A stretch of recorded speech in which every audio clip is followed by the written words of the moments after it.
Dans cette deuxième vidéo du chapitre 16 sur les fonctions affines, on va voir comment on peut déterminer une fonction affine connaissant deux nombres et leur image. Par exemple, si on veut déterminer la fonction affine f telle que l'image de 3 par f est 9 et telle que l'image de moins 2 par f est moins 1. F est une fonction affine, donc elle est de la forme f de x égale ax plus b. L'image de 3 par cette fonction f est 9, donc on en déduit que f de 3 égale 9. Donc si on remplace x par 3, on obtient que 3a plus b est égal à 9. On sait aussi que l'image de moins 2 par f c'est moins 1, donc f de moins 2 est égal à moins 1. Donc en remplaçant x par moins 2, on obtient moins 2a plus b est égal à moins 1. On obtient donc un système de deux équations à deux inconnus, a et b. Ce système, le voici, c'est 3a plus b égale 9, et moins 2a plus b est égal à moins 1. Il va donc s'agir ici de résoudre ce système afin de trouver les coefficients a et b de notre fonction affine. Donc je vous rappelle qu'on a deux méthodes pour résoudre un système. Par substitution, il s'agit d'exprimer une inconnue à l'aide d'une autre et de remplacer dans l'une des deux équations, ou bien par combinaison linéaire. Alors ici, la combinaison linéaire s'y prête plutôt bien, mais je vais vous présenter la méthode par substitution que je n'ai pas présentée dans la précédente leçon, puisqu'on l'a seulement faite en exercice. Donc ici, j'exprime b dans la première équation en fonction de a. B est donc égal à 9 moins 3a. J'ai enlevé 3a dans le membre de gauche et dans le membre de droite. Et j'obtiens moins 2a plus b égale moins 1 pour la deuxième équation que je conserve.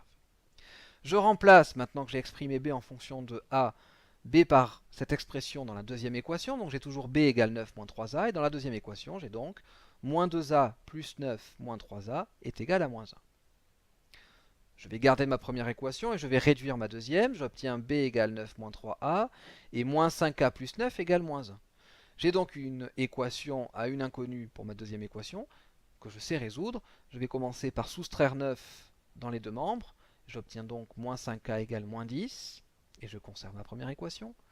Puis je vais diviser par moins 5 de chaque côté. J'obtiens a égale 2.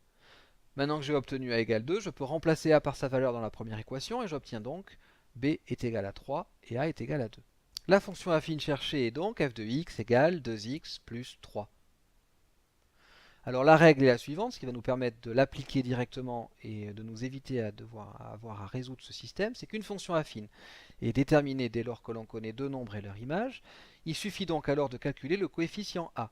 Et pour ça, on peut faire f de x1 moins f de x2 sur x1 moins x2, où x1 et x2 sont deux nombres bien choisis dont on connaît les images. Donc nous démontrerons en fait cette formule, ça s'appelle le taux d'accroissement, en classe. Par exemple, si on a le système suivant, f de 3 égale 9 et f de moins 2 égale moins 1. C'est-à-dire que l'image de 3 par f est 9 et l'image de moins 2 par f est moins 1. Si on applique la formule précédente, on a que f de moins 2 moins f de moins 3 sur moins 2 moins 3 est égal à moins 1 moins 9 sur moins 2 moins 3, c'est-à-dire moins 5.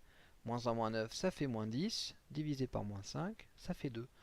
Directement, grâce à cette formule, on peut trouver le coefficient de notre fonction f. On conclut en remplaçant a par 2 dans la première ou la deuxième équation.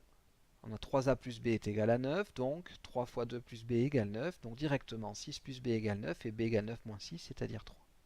On conclut de la même manière, f de x égale 2x plus 3.